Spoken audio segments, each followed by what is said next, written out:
Bonjour, j'espère que vous allez bien. Nous allons voir aujourd'hui comment transformer ses défauts en qualité lors d'un entretien d'embauche pour les candidats au CAP AEPE, pour un stage, ou pour trouver du travail, ou pour entrer dans une école. Alors, bien évidemment, ça peut s'adresser à plusieurs autres candidats, mais je vais donner quand même des exemples pour les CAP AEPE, donc dans la petite enfance, voilà, donc ne soyez pas étonnés si vous n'en faites pas de partie, hein, ça s'adresse plutôt au CAP AEPE, mais je répète, ça peut s'adresser à l'ensemble des candidats.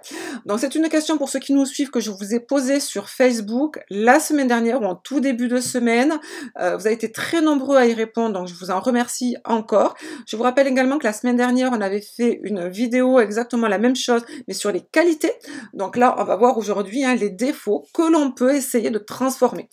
Je vous rappelle que je vais pas non plus, on va dire, citer l'ensemble des défauts parce que la liste elle pourrait être exhaustive. Il y en a beaucoup, des défauts que l'on peut transformer en qualité. Donc là, j'ai essayé de prendre les plus importants, ceux notamment que vous m'avez cités, vous, la semaine dernière sur Facebook. Je vous rappelle également que certains défauts, on ne peut pas les transformer en qualité. Donc là, par exemple, je pense notamment dans la petite enfance à malveillant, maltraitant, hypocrite, égoïste. Là, franchement, ceux-là, je les ai oubliés, donc vous ne les verrez pas dans cette vidéo, parce que j'estime que ce n'est pas, on va dire, peut-être que je me trompe, mais voilà, mais je pense pas. Voilà, ce n'est pas pour la petite enfance. Je sais même pas pour quel métier ça serait, la malveillance, la maltraitance, mais bon, c'est un autre débat, d'accord? Donc déjà, on va essayer de définir ensemble qu'est-ce qu'un défaut. Alors, un défaut selon le dictionnaire, d'accord? Là, c'est selon le dictionnaire. C'est l'absence ou l'insuffisance de ce qui serait nécessaire pour une bonne qualité de vie ou pour un bon travail. C'est quelque chose de négatif, ça peut être un trait de caractère. Attention, attention, ne pas confondre défaut et compétences. Quand je vais passer certains entretiens, je vous évoquerai juste un cas tout à l'heure, quand je fais passer certains entretiens, on voit bien que certains, on va dire, candidats se trompent. Par exemple, quand vous dites, peut-être que je ne sais pas, on va dire, encore changer un enfant, je ne sais pas encore préparer les biberons, je maîtrise mal les soins d'urgence, ça, ce sont des notions de compétences que bien évidemment, vous n'êtes pas encore peut-être capable de gérer, surtout si vous débutez votre formation et si notamment vous cherchez un stage. Ça, voilà. Par contre, attention, si vous avez terminé votre CAP, en principe, ces compétences, vous êtes censé les avoir acquises. Mais en tout cas, j'insiste bien, là, on parle de compétences et non de défauts. Défaut, c'est vraiment un trait de caractère, quelque chose, un savoir-être, si vous voulez, qui vous fait défaut, qui vous manque, d'accord? Pourquoi, on va dire, déjà une question peut-être qu'on va se poser, pourquoi cette vidéo, pourquoi réfléchir à nos défauts lors d'un entretien? Parce que déjà, c'est une question qui est très très fréquente. Entretien d'embauche, stage ou école, c'est vraiment fréquent. Alors, je ne vais pas dire que c'est systématique, mais c'est relativement fréquent. À 80%, vous risquez d'avoir cette question. Pour les recruteurs, ça permet de visualiser votre sincérité. Ça permet également de voir, on va dire, parce que certains défauts, comme je vous l'ai dit, peuvent être des qualités dans certains domaines. Et donc, du coup, indirectement, les recruteurs perçoivent justement certaines qualités qui pourraient être les vôtres à travers vos défauts. Donc, c'est ce qu'on va essayer de voir dans cette vidéo. Donc, je vous rappelle, j'ai repris, on va dire, ce que vous m'aviez cité sur Facebook. D'ailleurs, pour ceux qui ne sont pas encore abonnés à notre page Facebook, allez-y. Ça s'appelle Votre réussite scolaire, comme la chaîne YouTube. Et là, on est relativement actif. Bon, là, on va être un petit peu en pause pendant juillet-août. Mais après, bien évidemment, on va s'y remettre. Donc, alors, on va commencer par le tout premier défaut que vous avez été nombreuses à me citer, c'est la timidité. Timidité réservée. C'est un défaut, on va dire, relativement fréquent, surtout dans la petite enfance, parce que ça fait justement, on va dire, c'est un manque de confiance peut-être en soi, la timidité. Ça peut être plein de choses. La timidité, on n'est pas là pour essayer de comprendre pourquoi on est timide, voilà, d'accord. Mais pour les recruteurs, la timidité peut être, je dis bien peut-être, synonyme, alors d'abord on va essayer de comprendre les défauts, le côté négatif, ça peut être synonyme de manque d'autorité envers les parents, envers les enfants, envers, on va dire, le travail d'équipe, hein. Ça peut être également un problème d'intégration dans le groupe, puisque la personne timide va peut-être ne pas oser discuter, dialoguer, prendre des initiatives aussi. Voilà, donc ça peut être les défauts qui peuvent arriver à un côté négatif. Par contre, un côté positif, que ce que vous, du coup, vous pouvez essayer de mettre en avant. C'est certes, je suis timide, mais du coup, je vais être dans l'observation. Je vais être dans l'observation de l'enfant, de sa famille, de mon entourage, étant donné que le timide ne parle pas pour ne rien dire, ou ne fait pas les choses pour ne rien dire, ne rien faire, on va dire plutôt. Mais du coup, le timide, en principe, il est plus dans l'observation, dans l'écoute. Et du coup, il va savoir répondre plus facilement, alors je vais pas dire à 100%, mais plus facilement peut-être, aux besoins de l'enfant, aux besoins des parents. Donc, on peut parler également d'empathie. Je vous rappelle les qualités que je vous ai citées, notamment la semaine dernière dans la vidéo. Voilà, la notion d'empathie. C'est presque ce 6e sens que certaines personnes ont. Et en principe, les personnes timides, justement, ont ce 6e sens. Elles sentent, elles comprennent ce que l'enfant, par exemple, ou les parents souhaitent sans qu'ils aient besoin de l'exprimer. Donc voilà, la personne timide, elle va être ça. La personne timide peut être également, vous pouvez mettre en avant également que vous êtes du coup plus productive, peut-être, étant donné que vous ne parlez pas pour ne rien dire, que vous ne faites pas les choses pour ne rien faire, on va dire, hein, pour voilà, du coup vous êtes plus productive, vous pouvez être plus productive, vous pouvez également avoir une relation privilégiée avec les enfants, avec les parents. Pourquoi? Parce que personnes timides, on le remarque, hein, c'est fréquent, les parents, surtout les enfants, sont un petit peu plus attirés vers une personne qui est réservée, parce que justement, on en revient à ce que je viens de vous dire tout à l'heure, hein, la personne va être dans l'observation, dans l'écoute, donc étant donné que l'enfant voit qu'on l'observe et qu'on l'écoute, et ben du coup, il va venir vers cette personne. Voilà, donc vous pouvez mettre, hein, bien évidemment, vous pouvez dire aussi, hein, qu'étant donné que vous ne parlez pas inutilement, vous ne parlez pas pour ne rien dire, vous serez peut-être plus apte, ou en tout cas apte, ça c'est sûr, hein, à respecter la notion de secret, de discrétion professionnelle, ce qui vous permet également, hein, pour ceux qui me suivent, vous le savez, je vous parle très très souvent de messages subliminaux, ben là c'est un petit message subliminal, hein. Tiens, j'aimerais bien que tu me poses des questions sur le secret professionnel, discrétion professionnelle, donc voilà, je suis en train de te dire que je suis timide, donc je vais respecter le secret professionnel, hop, allez, petite question, voilà, en gros c'est ça, hein. N'oubliez pas également que un bon entretien, c'est comme un examen, hein, c'est vous qui pouvez gérer votre entretien. Et donc, hop, on fait passer des petits messages pour avoir des questions. Voilà, une personne timide, donc du coup ne parle pas pour ne rien dire. Secret professionnel, discrétion professionnelle, donc du coup vous pouvez avoir, hein, on va dire à 80%, 90% même, des questions sur, tiens, qu'est-ce que c'est que le secret professionnel, la discrétion professionnelle.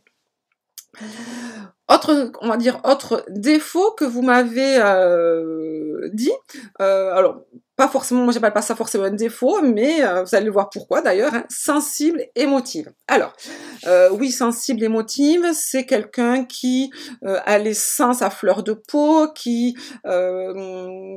peut-être peut se mettre, on va dire, à éprouver des émotions, on va dire, fortes envers quelque chose. Attention, ça peut être émotion, on va dire, heureuse comme malheureuse. C'est pas forcément tout le temps se mettre à pleurer, hein, quelqu'un de sensible. Hein. Attention, de bien le comprendre. Hein. C'est la notion des sens, c'est l'éveil des sens. Donc là, c'est pour ça que je vous disais, c'est pas forcément un défaut. Pourquoi? Parce que, étant donné que vos sens sont en éveil, vous allez peut-être mieux comprendre les enfants. On en revient comme tout à l'heure. Hein. Vous allez percevoir encore cette notion, on va dire, d'empathie. Vous allez peut-être percevoir mieux que les autres les enfants. Je vous rappelle que les grands artistes, chanteurs, peintres, et ainsi de suite, sont des personnes, hein, on va dire, très, en principe, très sensibles. D'ailleurs, c'était une des caractéristiques, hein, vraiment, des artistes du 19e siècle, qui vraiment on va dire, se mettait une étiquette, hein, de sensible. Pour eux, il fallait absolument que tous les artistes soient sensibles pour justement éprouver, émouvoir son entourage. Hein, et donc voilà, donc une personne sensible, c'est quelqu'un qui perçoit ce que le monde ne perçoit pas. C'est vraiment la définition, si vous voulez, pour ceux qui ont fait un petit peu, qui ont lu notamment Baudelaire, Chateaubriand, ainsi de suite, ils se disent vraiment des voyants. Et voilà, la personne sensible, elle voit en fait ce que les autres ne voient pas. Et donc du coup, vous allez peut-être mieux percevoir les émotions des enfants, d'où l'empathie. Bien évidemment, il n'est pas question de se mettre à pleurer, hein, alors là, pas du tout, hein, non plus. Mais c'est ça. Aussi, attention, du coup, comme un petit peu la personne timide, les enfants vont être attirés vers cette personne sensible. Pourquoi? Parce que tout simplement, cette personne sensible les comprend mieux. Donc, ils vont forcément être attirés vers cette personne sensible. Les parents aussi, hein, voilà. Et en plus de ça, une personne sensible, c'est pour ça que je vous ai fait tout à l'heure la notion avec les artistes, étant donné qu'elle joue sur les sens, qu'elle a ses sens en éveil, très souvent, elle est créative, elle aime imaginer, elle aime inventer, elle est vraiment dans la notion de l'art, hein, la sensibilité, c'est l'art. Prenez l'exemple, voilà, prenez l'exemple des peintres, des chanteurs, de qui vous voulez, vous verrez que sont tous des personnes sensibles. De toute façon, les plus belles chansons, ce sont vraiment des chansons, on va dire, qui jouent sur nos sens, et on est attiré vers ces chansons. Donc voilà, c'est juste pour vous dire, c'est pour ça que je dirais oui, c'est un défaut, parce que on est à fleur de peau, la personne sensible est à fleur de peau, mais c'est également une très grande qualité pour justement les recruteurs. C'est une personne inventive, créative, imaginative, qui sera à l'écoute des parents, des enfants, qui sera empathie, qui saura tisser des liens. C'est une personne à qui on a envie de se confier, c'est une personne à qui on a envie de faire confiance. C'est une personne vraiment qui a une sorte d'aura très positive, la personne qui peut, alors, sauf si on est dans l'excès de pleurer en permanence, hein, voilà, c'était pas ce que je voulais dire. Troisième, on va dire, défaut que vous m'avez un petit peu mentionné, le manque de confiance en moi. Manque de confiance en moi, ça peut être effectivement un défaut.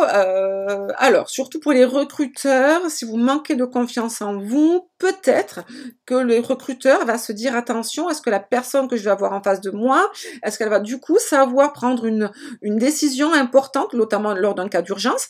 Est-ce qu'elle va agir? Est-ce qu'elle va faire les bonnes choses? Est-ce qu'elle va pas être tout le temps en train de réfléchir, d'aller demander? Voilà, est-ce qu'elle va être autonome? Hein, voilà, c'est ça, le manque de confiance en soi. Hein, c'est surtout, retenez bien, hein, pour le recruteur, c'est la notion d'autonomie, la notion d'urgence. Donc, il va falloir le rassurer. Hein, si vous souhaitez bien évidemment mettre ce défaut en vous, pardon, même si vous le souhaitez proposer ce défaut, voilà. Vous allez dire que manquer de confiance en soi, certes, ça vous fait, on va dire, tout le temps vous remettre en question. Vous allez vous auto-évaluer. Vous allez donc tout le temps vouloir vous améliorer. Parce que vous souhaitez plaire à votre entourage et notamment, on va dire, à la personne qui va vous recruter, vous allez peut-être vouloir travailler sur vous, hein. Je parle de vous, voilà. Alors, bien sûr, il y a des personnes qui manquent de confiance en eux, mais qui ne font rien. Mais si par contre vous souhaitez le dire à un entretien, ben forcément vous allez dire voilà, je manque peut-être encore de confiance en moi parce que je suis peut-être un petit peu jeune, parce que je débute dans le métier, mais voilà, c'est quelque chose que je travaille et que je vais donc du coup, on va dire, je sais que je vais m'améliorer, je souhaite m'améliorer, je vais m'auto-évaluer, je vais travailler sur moi, je vais tout faire pour que ce manque de confiance en soi, on va dire, disparaisse. Donc le manque de confiance en soi, c'est, on va dire, hein, pour le stopper, c'est une volonté personnelle. Il n'y a que vous qui pouvez, on va dire, travailler ce manque de confiance en vous. Un autre défaut que vous m'avez souvent cité, lente ou lent, hein, lente ou lent. Alors, effectivement, ça peut être pour le recruteur, on va dire, manque de, on va dire, quelque chose, on va dire, une tâche qui va être faite sur le long terme, et pendant ce temps, du coup, vous allez peut-être ne pas faire une autre tâche, et donc peut-être qu'il va falloir, on va dire, recruter 2 personnes pour faire le même travail qu'une seule personne, et ainsi de suite. En fait, en gros, si vous dites, voilà, je suis peut-être un petit peu lente, le recruteur va se dire, ah mince, est-ce qu'elle va, ou est-ce qu'il va faire faire le travail dans les temps demandés? Ou est-ce qu'il va pas falloir que moi je passe derrière cette personne pour faire le travail? Est-ce que le travail que je veux lui demander le matin, il va être terminé le soir? En gros c'est ça. Donc ça risque de faire effectivement peur. Si vous souhaitez mettre ce défaut en avant, dites étant donné que vous êtes lente parce que vous aimez le travail bien fait, parce que vous êtes méticuleux ou méticuleuse, et donc du coup, c'est un gage de sécurité pour les enfants, pour les parents. Avec vous, étant donné que votre travail sera bien fait, en principe, il ne devrait pas y avoir, on va dire, de risque, puisque vous avez réfléchi, vous mettez du temps, mais vous réfléchissez, vous observez, vous respectez les protocoles, et respectez bien comme il faut, et bien insister sur le fait que les protocoles dans la petite enfance sont très exigeants, pour le bien-être de l'enfant, qu'on ne fait pas les choses à la va-vite, qu'en faisant les choses très très vite, justement, on peut mettre en danger un enfant. Prenez un exemple, par exemple, lors d'un change, il faut prendre le temps de bien nettoyer, de respecter le protocole du plus propre au plus sale, de bien regarder la peau de l'enfant pour voir s'il n'y a pas des irritations, des érythèmes, de la maltraitance, des cas de maltraitance, et ainsi de suite. Donc on prend le temps de faire un change, tout en respectant aussi, bien évidemment, un temps imparti. On va pas mettre non plus 15 minutes pour changer un enfant, hein. Là, je parle vraiment du change en lui-même. Mais voilà, prendre le temps, hein, rassurer, on va dire, votre interlocuteur aussi, en lui disant qu'effectivement, vous êtes lente, mais vous savez le gérer aussi. Vous savez quand est-ce qu'il faut accélérer, et voilà. Mais vous êtes lente dans certaines tâches, mais pour le bien de l'enfant, pour sa sécurité. Et donc, du coup, étant donné que vous êtes lent ou lente, vous proposez un travail de qualité, un travail qualitatif, c'est très important. Vous voyez, en fait, en gros, un défaut, vous pouvez rebondir en disant, mais voilà, je suis peut-être comme ça, mais ça sera un plus pour votre crèche, votre école, votre... voilà, hein, d'accord? Alors, vous m'avez parlé également de ambitieux. Alors, ambitieux, effectivement, ça c'est le défaut qui peut faire peur à certains, on va dire, employeurs. Je pense notamment dans le domaine privé. On a tous l'image hein, de l'employé qui arrive et qui veut prendre la place d'un autre employé ou pourquoi pas du chef d'entreprise, hein, qui souhaite, on va dire, comme on dit, hein, le pousser dans l'escalier pour qu'il essaye de disparaître. Voilà. Donc attention avec cette notion d'ambitieux, mais en termes de positif, l'ambitieux, du coup, il a confiance en lui. C'est-à-dire que là, tout à l'heure, on parlait de ne pas confiance en lui. Là, en principe, l'ambitieux, c'est quelqu'un qui a confiance en lui. C'est quelqu'un qui va prendre des initiatives. Et notamment, on sait du coup que lorsque, par exemple, il y aura un soin d'urgence à faire, en principe, l'ambitieux, il va savoir quoi faire, notamment, pourquoi pas, PAI s'il y a besoin, et ainsi de suite, hein, d'accord? Il va suivre les directives. C'est pas quelqu'un qui va rechigner à faire une tâche, notamment ménagère, entretien et ainsi de suite. L'ambitieux, il a un but précis, il vise haut, et donc son but, c'est ne surtout pas, on va dire, déplaire à son recruteur, son employeur. Donc, et l'ambitieux va également apprendre, se perfectionner. Donc, en principe, l'ambitieux, il va, on va dire, au lieu de stagner dans son travail ou au lieu dans ses compétences, en principe, l'ambitieux, il va au contraire évoluer. Donc, ça peut être quelque chose de positif pour le recruteur. Bien évidemment, il va falloir faire attention un petit peu, hein, si vous souhaitez mettre en avant, on va dire, ce défaut. Attention aux recruteurs que vous avez, je pense notamment dans le domaine privé, ça plaît pas vraiment parce que comme tout à l'heure je vous ai dit, hein, peur, on va dire que cet ambitieux prenne votre place un petit peu, surtout si, on va dire, si vous faites un recrutement dans une crèche ou une école privée qui vient de se monter, très souvent, voilà. Donc dans le public, mais là, on va dire, c'est la mairie et tout ça, donc là, c'est un petit peu plus difficile, mais pourquoi pas, voilà. Ça, c'est vous qui voyez, hein, pour la notion d'ambitieux, mais voilà, ça me démontre un caractère fort. Alors, que tout à l'heure, hein, on était vraiment plutôt dans les caractères un petit peu, justement, on va dire, bienveillance, hein, un petit peu ce qu'on recherche plus dans la petite enfance. L'ambitieux, attention, on le recherche aussi, mais il faut avoir des petites limites.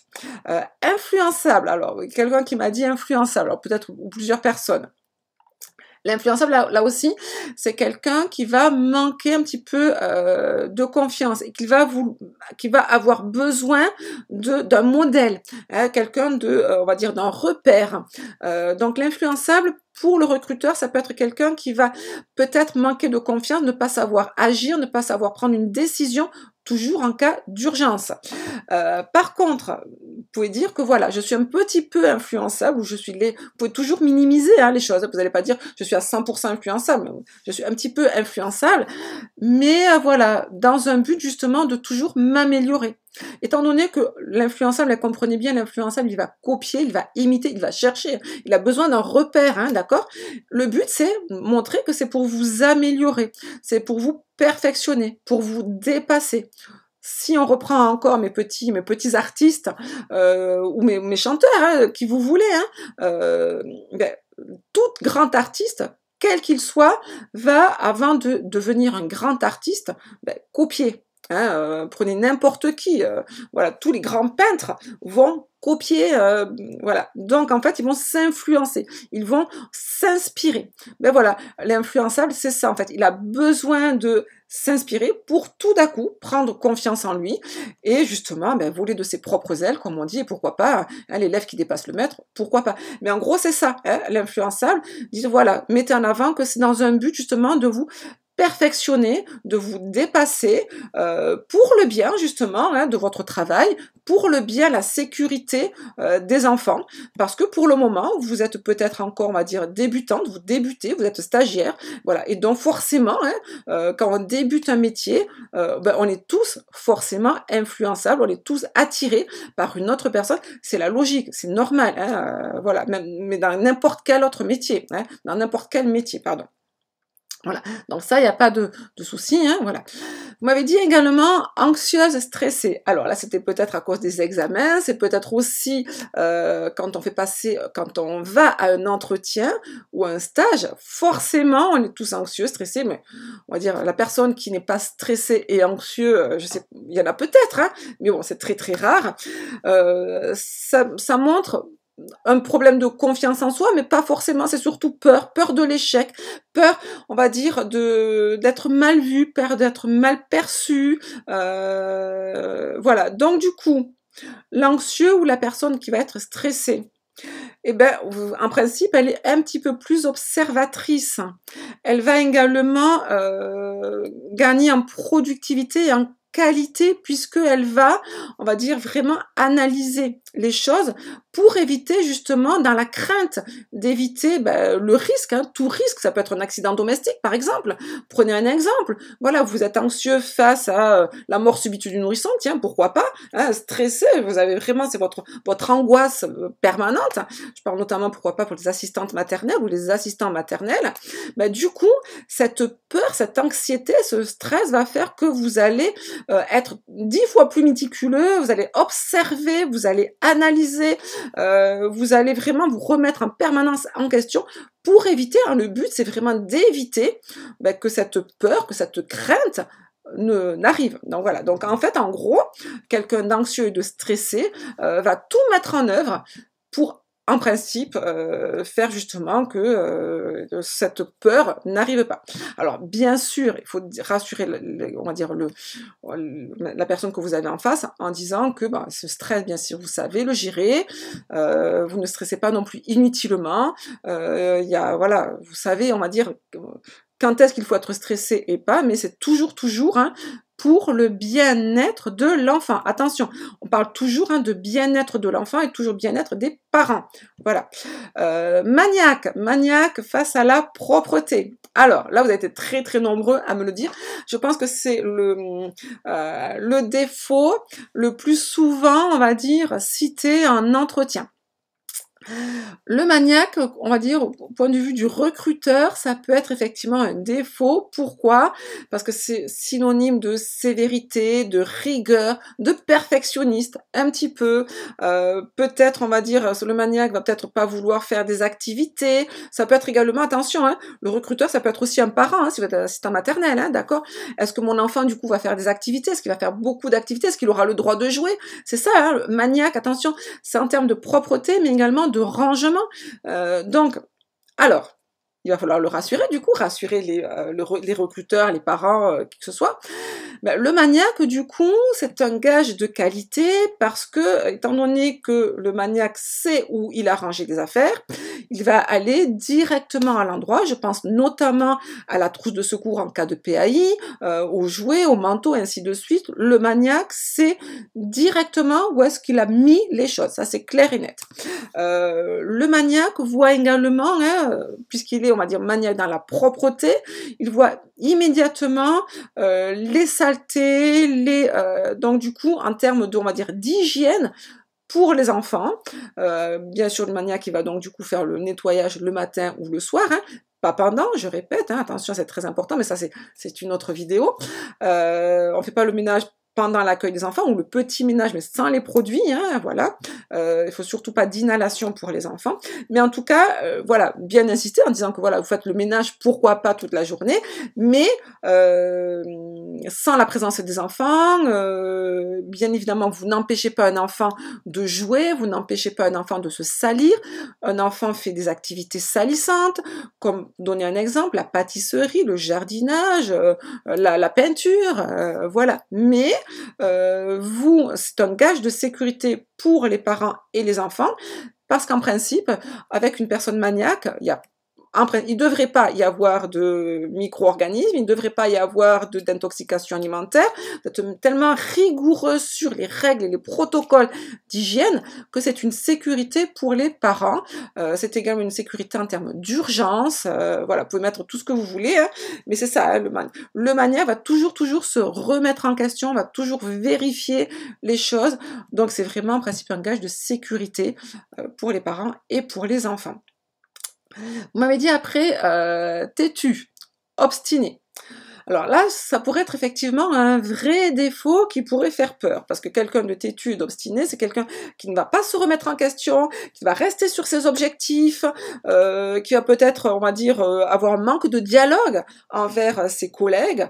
Par contre, quelqu'un de têtu et d'obstiné, c'est quelqu'un qui a un objectif et qui va s'y tenir.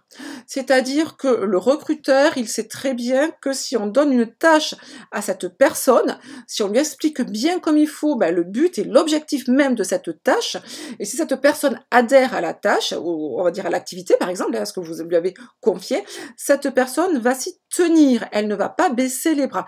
Et actuellement, en temps de, on va dire, génération Internet, génération jetable, où on passe vite, ou génération TikTok, les vidéos, ça passe vite, et ainsi de suite, avoir quelqu'un qui se tient à ses objectifs, se tient à son plan et va jusqu'au bout, c'est vraiment un gage de qualité. C'est quelqu'un qui est patient. Prenez un exemple, voilà, citez, essayez de voir un petit peu, si vous souhaitez bien évidemment mettre en avant ce défaut, donnez un exemple de la vie de tous les jours, essayez de réfléchir à un exemple de la vie de tous les jours. Moi je vous en donne un, hein, voilà. Ben, c'est un enfant qui est, on va dire, alors c'est un des exemples fréquents, hein, c'est pour ça que je vous le donne, qui arrive fréquemment, un enfant qui est allaité au sein maternel et qui arrive en crèche et qui a du mal à accepter le biberon. On va confier cet enfant à un professionnel, pourquoi pas vous, et vous devez essayer de donner le biberon. Donc là, vous avez bien compris qu'il va falloir faire preuve de patience. Il y a certains candidats, il y a certains professionnels qui vont vite baisser les bras, qui vont abandonner, qui vont donner l'enfant à quelqu'un d'autre, ou qui vont, voilà, hein. Ben non, la personne têtue et obstinée va avec douceur, bienveillance, être patiente, faire petit à petit, recommencer de jour en jour, voilà, elle va vraiment, on va dire, avoir un objectif bien particulier pour pouvoir permettre à cet enfant de s'alimenter convenablement avec du biberon, hein, puisque le lait est très important. Donc voilà, donc en fait, on sait très bien que c'est une personne qui ne baissera pas les bras. Donc c'est très important, hein, voilà, si vous êtes têtu et obstiné, toujours, hein, le mettre dans le côté forcément petit enfant. Donc donner un exemple concret qui vous est arrivé, pourquoi pas. Vous m'avez dit, il y en a une personne qui m'a dit je suis gourmande. Alors, oui, ça c'est super, gourmande, bon vivant, c'est une petite pointe d'humour qui est très appréciée par certains recruteurs. Alors, gourmand, bon vivant, c'est pas forcément dans la nourriture, ça peut être dans la vie, gourmande, bon vivant dans la vie, c'est une joie de vivre. La personne qui est gourmande, elle sera curieuse, elle va pas hésiter à accepter de faire des activités, elle va chercher de nouvelles activités, elle va être dans la bonne humeur, elle va être sociable, elle va être travail de groupe, hein, la notion de groupe. En fait, c'est ça, une personne gourmande et bon vivante, surtout dans une génération toujours pareille, où là, les parents aimeraient avoir des professionnels de la petite enfance qui proposent toujours de nouvelles activités, plein de quelque chose de nouveau pour leurs enfants. La personne gourmande, bon vivante, en principe, elle a plein d'idées dans la tête, puisque vraiment, elle est curieuse, joie de vivre, elle a touché à tout. Bien évidemment, il va falloir mettre un petit peu des limites, hein, dire que voilà, vous savez bien sûr vous arrêter pour on va dire la sécurité de l'enfant, hein, mais que justement votre côté vous fait être le côté créatif, bonne humeur, joie de vivre, sociable, curieuse et ainsi de suite. Bavarde. Alors ça c'était, on va dire un défaut plutôt, un défaut qui m'a été cité par 2 ou 3 personnes d'entre vous. Alors là, on est à l'inverse de la timide, hein, bavarde, c'est vraiment l'antonyme. Hein. La bavarde, pour le recruteur, ça peut être quoi? Ça peut être vu comme la personne qui va pas faire son travail, qui va passer son temps à bavarder, qui va raconter tous les potins, donc du coup, secret professionnel, discrétion professionnelle, peut-être pas trop, qui va passer plus de temps à parler que à, on va dire, à faire son travail, et qui risque aussi également de ne pas voir les erreurs, les accidents, voilà, la sécurité de l'enfant. Donc du coup, il va falloir forcément le rassurer, votre recruteur, en lui disant que voilà, je suis bavarde, mais bien évidemment, je sais faire la part des choses, je sais quand est-ce qu'il faut que je parle et quand est-ce qu'il faut que je me taise. Je parle peut-être aussi pendant mes pauses, hein. Attention, n'oubliez pas, il y a certaines pauses, hein. Voilà. Je suis bavarde, mais je connais mes limites, je sais qu'il faut respecter le secret professionnel, la discrétion professionnelle. Je suis bavarde, ça veut dire que je suis également intégrée dans l'équipe, je vais, on va dire, vraiment la notion de travail d'équipe, on va dire, de sociabilité, je pose des questions, donc si je pose des questions, je vais peut-être être un petit peu plus apte à connaître la solution, pourquoi pas, hein, notamment en termes de situation d'urgence. Peut-être que la bavarde, étant donné qu'elle parle beaucoup, peut-être qu'elle aura parlé avec les parents, avec des professionnels, avec des docteurs et ainsi de suite, elle va peut-être trouver des solutions un petit peu plus vite.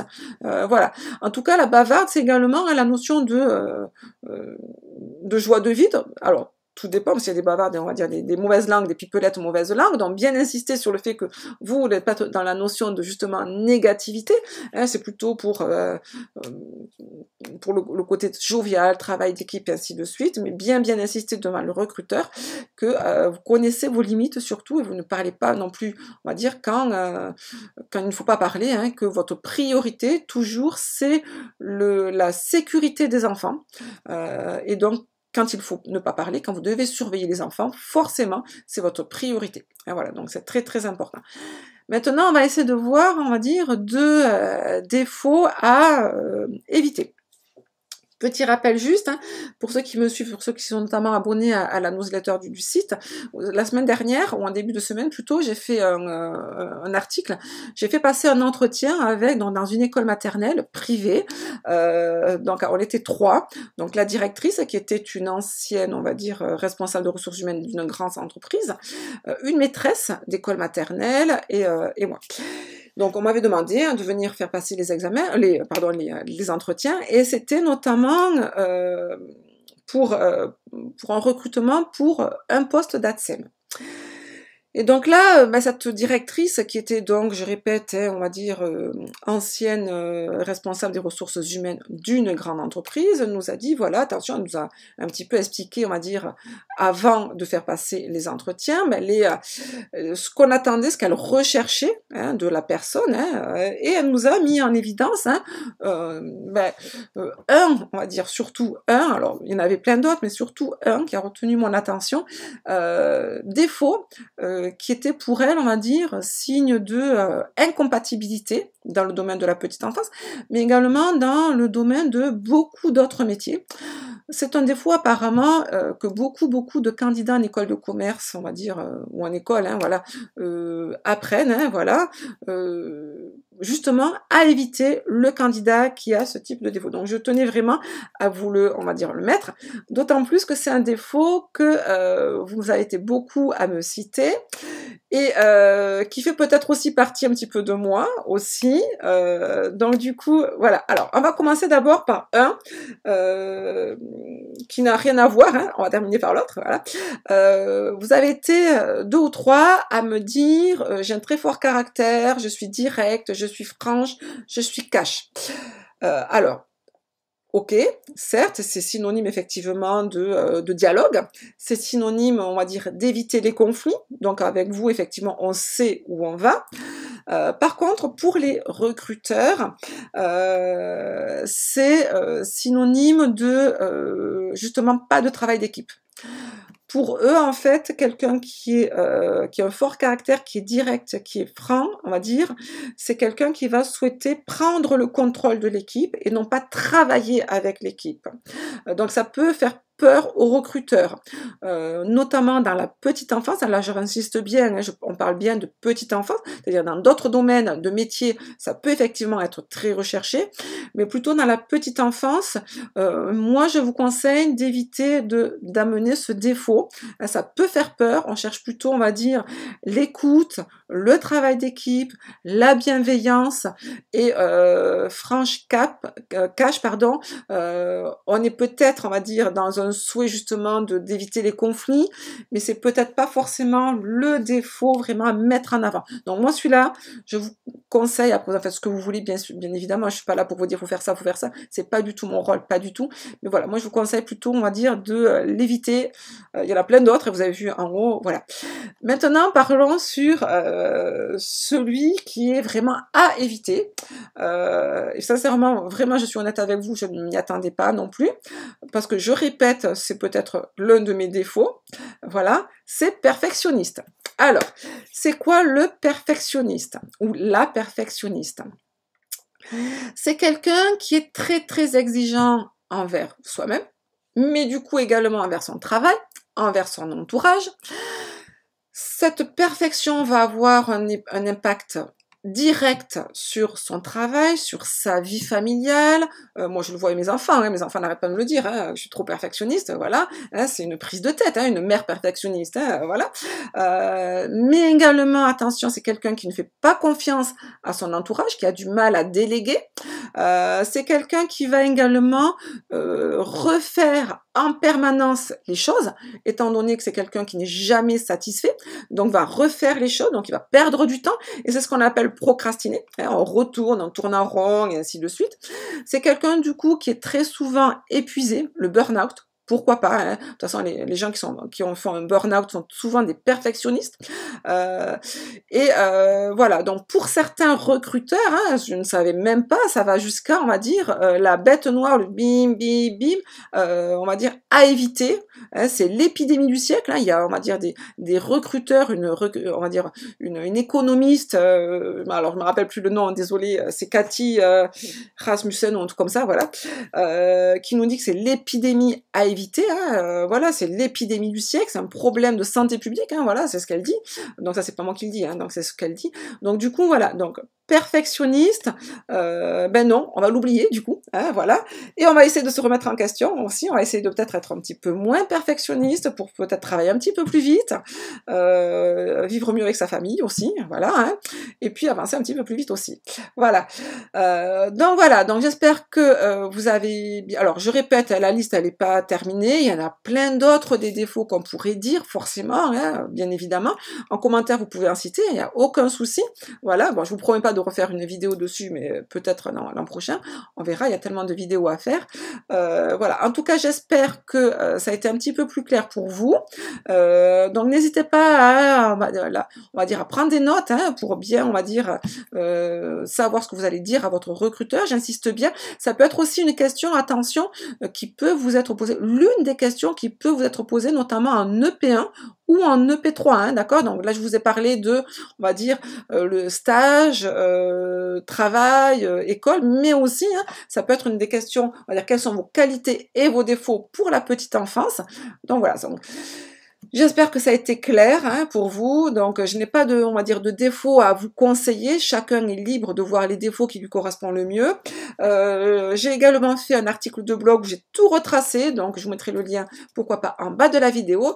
Je vous souhaite un très très bon week-end. À très bientôt et bon courage pour les examens. Je sais qu'il y en a qui attendent les résultats. Donc, bon courage à tous et à très bientôt. Au revoir.